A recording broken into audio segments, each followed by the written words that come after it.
What happens when one of daytime TV's most outspoken hosts goes head-to-head with a wildlife warrior who refuses to be rattled? The answer?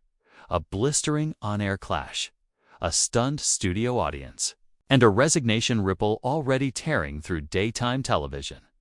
Before we get into the moment everything blew up, make sure you're subscribed and drop a comment below telling me whose side you're on once you hear how this all unfolded. So Robert Irwin is sitting on the panel of The View. And from the second he steps out, there's something different in his energy. He's not the typical guest running through a polished promo circuit. He's there with purpose, talking about a new conservation initiative focused on protecting endangered species in urban environments. He's passionate, articulate, completely dialed in. The audience loves him. The hosts seem engaged. Even Joy is smiling at first. She starts by asking about his childhood at the Australia Zoo. Following in his father's footsteps, Robert lights up, telling stories about crocodiles, his family's mission, the emotional legacy of his dad's work. It's warm. It's charming. Everything seems perfectly in sync. Then Joy pivots. She brings up a controversy involving one of Robert's partner organizations, one criticized for supporting limits on agricultural expansion in certain regions. And just like that, her tone shifts, sharper, more confrontational. "So, Robert," she says, leaning in, "isn't it a little privileged to tell farmers in developing countries that they shouldn't use their land to feed their families, all for the sake of protecting some animals?" You can literally see Robert's face shift. Not angry, not defensive, just recalibrating. He breathes in. "Well, Joy, that's a common misconception," he says evenly. "We're not telling people they can't feed their families. We're working with communities to find sustainable solutions that protect both people and wildlife. It's about balance." Joy doesn't blink. But at the end of the day, you're a wealthy guy from a famous family telling struggling people to care about koalas while they're trying to survive. How is that not out of touch? The room drops into silence. The other hosts glance at each other. Robert sits up straighter. With respect, he replies, "You're oversimplifying something incredibly complex. I've lived in these communities. I've worked with the people who rely on that land. And they'll tell you themselves, if the ecosystem collapses, everybody loses. Water dries up, soil dies, food sources disappear. Conservation protects people too." Joy fires again. "That's easy to say when you've never had to worry about your next meal. You grew up in a zoo? What do you actually know about poverty?" A visible ripple goes through the audience. One host tries to step in, but Robert lifts a hand gently. He wants the floor. "Joy," he says, voice calm but edged now, "I've been incredibly fortunate, yes.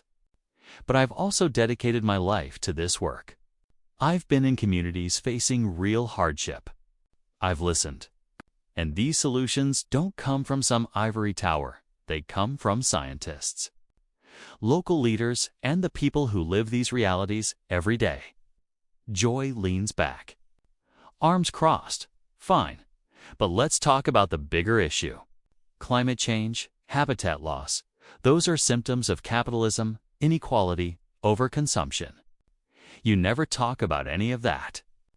You just want the cute animal photo ops." The accusation lands hard. Robert's jaw tightens. That's not fair. And frankly, it's not true. If you actually followed our work, you'd know we address all of those issues. Economics, policy reform, indigenous land, rights, everything. But yes, I save animals. Someone has to. And I won't apologize for that. The audience shifts, some people nodding, others stunned. Joy notices and doubles down. "I'm just asking what people at home are thinking," she says, her voice rising. "You come here in your khaki shorts with your enthusiasm, and everyone loves you because you're Steve Irwin's son. But when it comes to the real world, Maybe stick to what you know, wrangling reptiles, not lecturing the rest of us about life. The hosts look genuinely rattled now. One tries to jump in with joy, I think, but Robert is already speaking, steady and unshaken. Joy, I came here today to have a real conversation about conservation. Not to be spoken down to, Robert says, his voice steady but unmistakably firmer now. If you disagree with our work, that's completely your right. But dismissing everything I've said because of who my father was, or implying I'm too naive to understand complex issues, that's not debate. That's disrespect. Joy's eyes sharpen instantly. Oh, so now I'm being disrespectful. She snaps.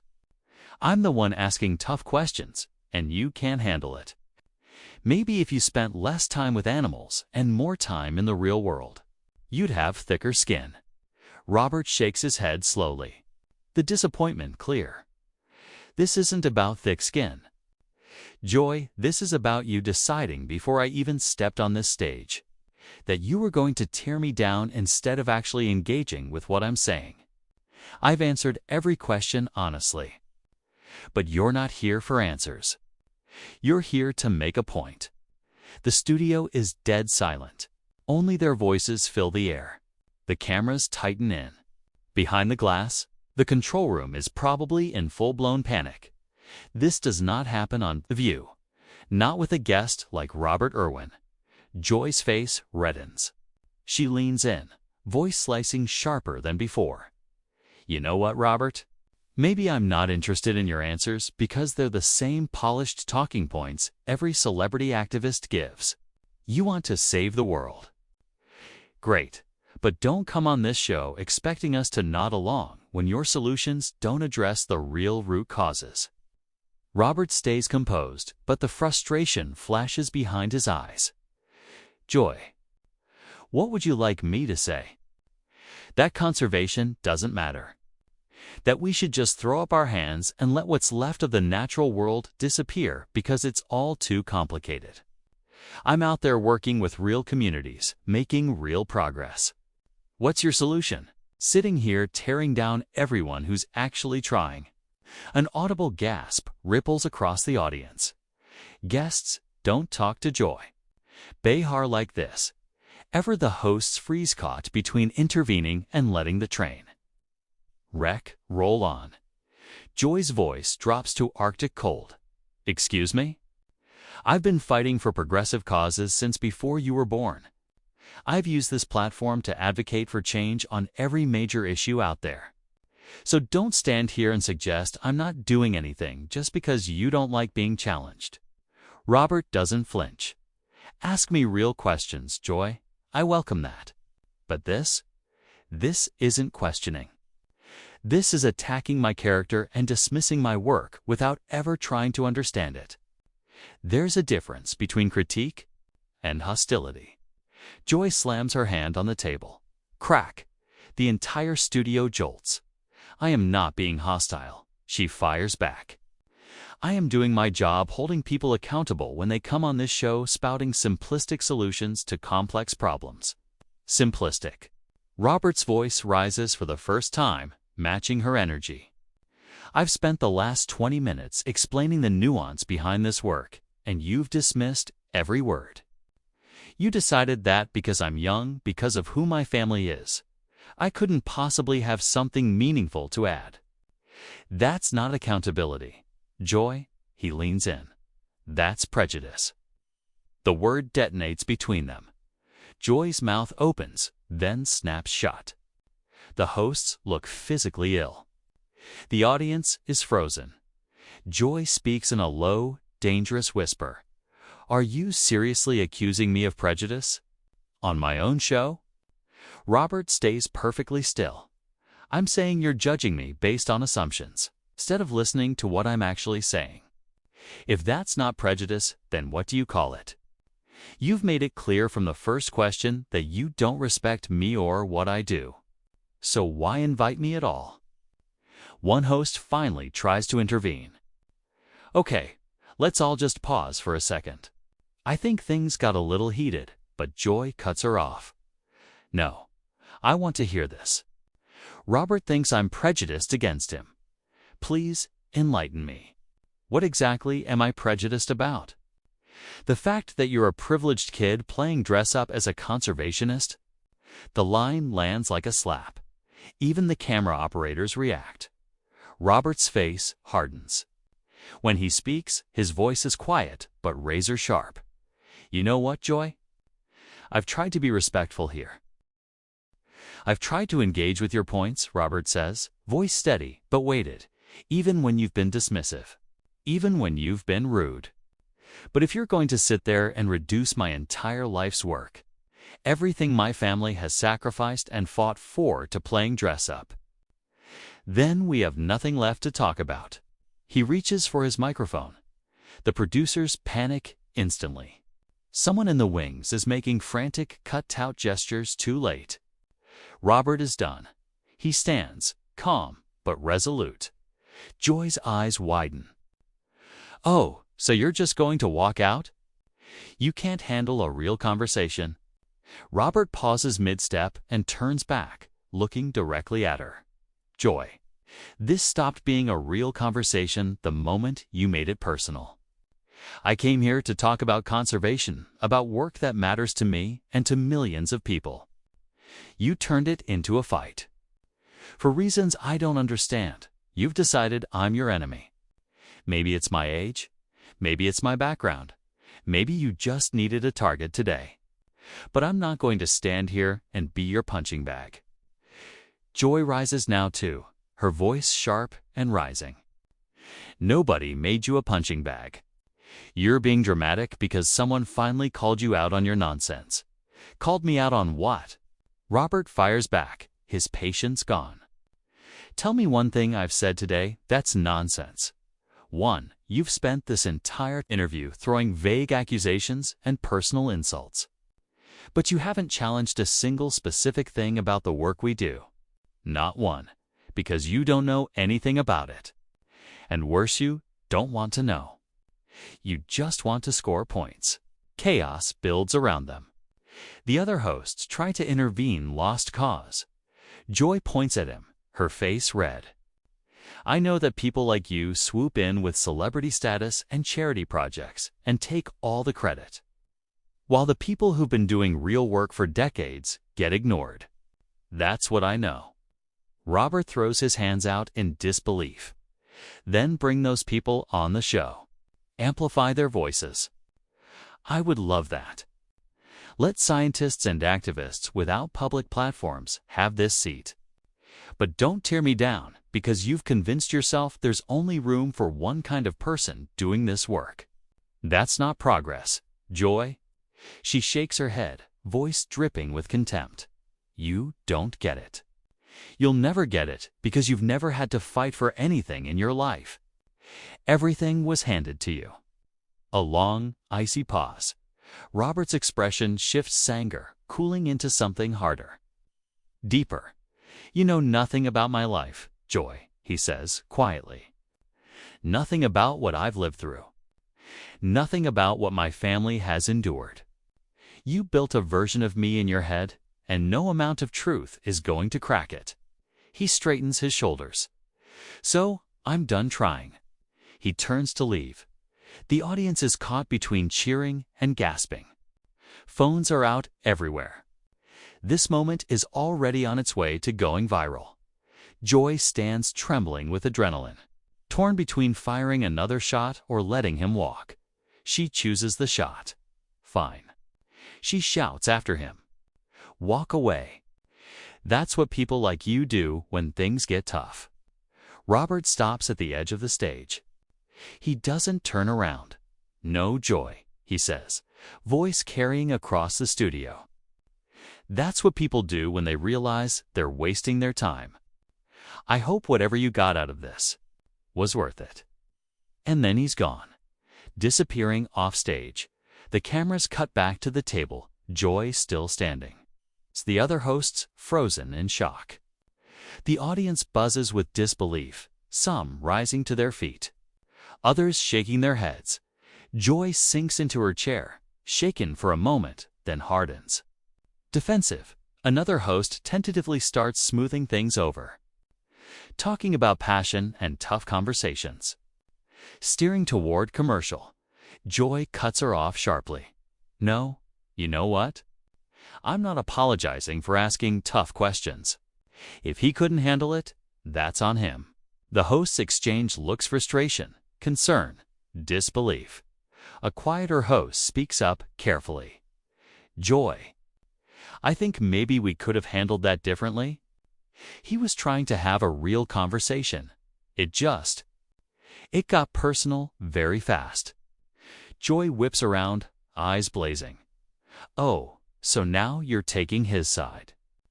After all the discussions we've had on this show about holding privileged people accountable, that's exactly what I was doing, Joy snaps. A third host steps in gentle, but firm. Joy, there is a difference between holding someone accountable and attacking them. And I think we all know what we just saw cross that line. He came here in good faith, and you made it hostile from the very start. Joy's face flickers through a rapid-fire storm of reaction shock. Anger, defensiveness, and something else that might be the faintest crack of doubt. Though she refuses to acknowledge it. I cannot believe this, she says, throwing up her hands. I ask one tough question, and suddenly I'm the villain. This is ridiculous. The fourth host, silent until now, finally speaks. Her voice steady and unflinching. Joy, it wasn't one tough question. You questioned his intelligence, his motives, his entire life's work, his family's legacy on national television.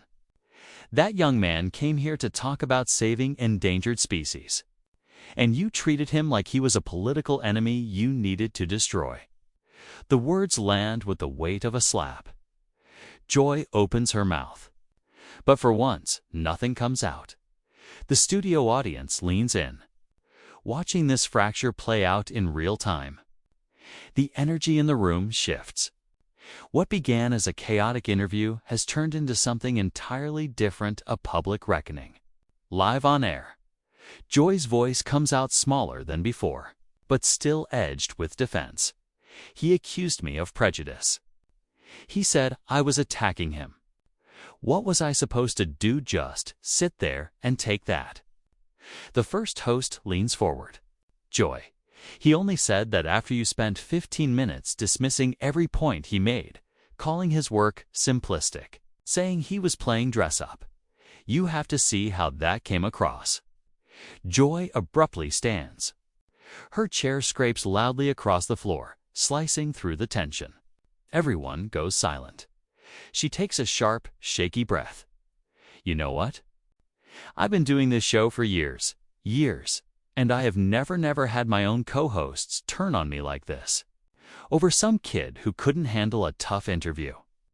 Another host rises, her voice firm but not unkind. This isn't us turning on you. This is all of us seeing something that didn't sit right. We're supposed to be a team. But how can we be a team if you won't listen even to us? The tension between them is almost physical now. The audience is frozen, completely captivated. This isn't daytime TV drama anymore. This is raw, unfiltered conflict cracking open on national television. Joy looks around, not just at her co-hosts, but at the audience, the cameras, the lights still blazing on her. You can see her realizing, suddenly, painfully, that the situation has slipped far beyond her control. I can't do this, she whispers. Her voice barely audible, but caught perfectly by the microphones.